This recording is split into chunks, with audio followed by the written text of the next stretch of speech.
prepare for it. An amazing story now. We're going to go to Florida, and we have got an author and flood defences expert, John Englander. John, very good to talk to you. And the reason we are talking to you is about your book, which spookily just came out a couple of weeks ago, called High Tide on Main Street. And I draw people's attention particularly to page 121, in which you say what? I describe a storm that could hit New York City, and it's almost identical to Sandy. I wasn't predicting it would happen this week, and I wasn't even predicting it would definitely happen, but I described a scenario which is almost exactly what happened. And it spooks me a bit because the book came out exactly a week ago.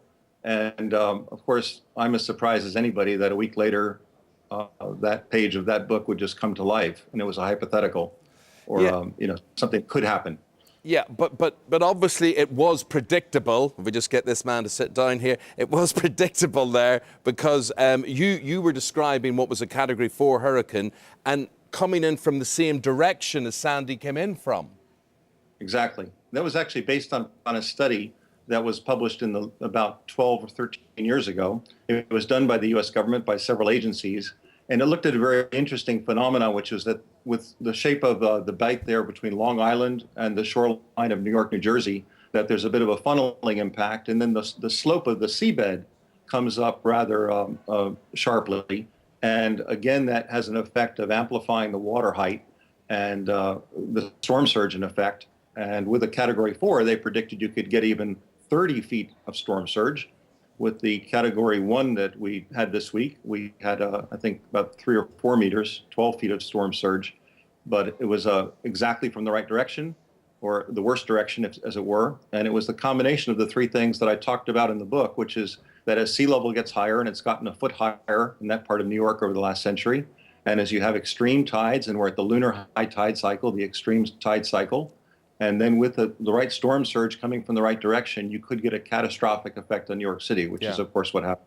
Well, it did happen, John. We can understand the prediction element of all of this, but what about the protection element? Could anything really be done to stop it? Are there lessons to be learned for the future? Well, I think it's a yes and a no.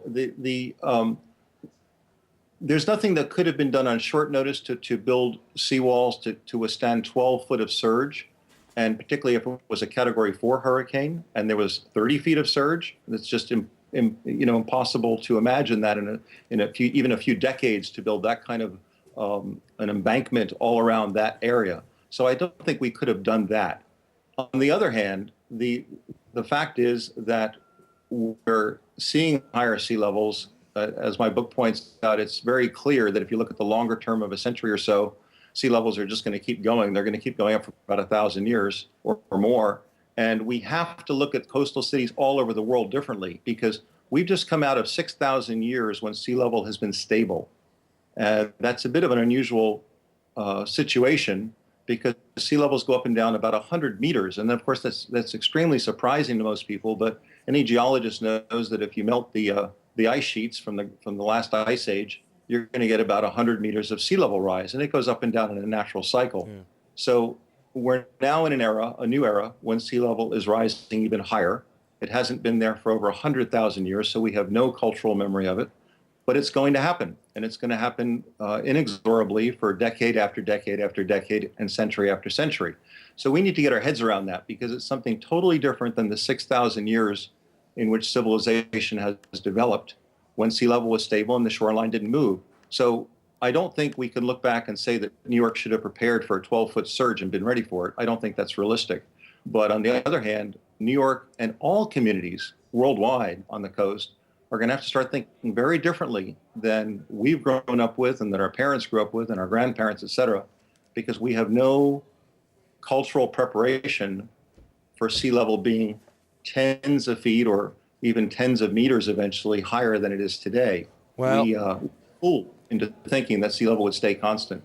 Okay, well, a lot of food for thought there. So it's New York we're talking about, but according to John there, it could have been Hong Kong, could be London, could be Dublin, could be Rio, could be anywhere. John, thank you very much indeed. Great talking to you. His book is High Tide on Main Street, and that is John Englander, who is a flood defences expert. Thank you very much indeed, John.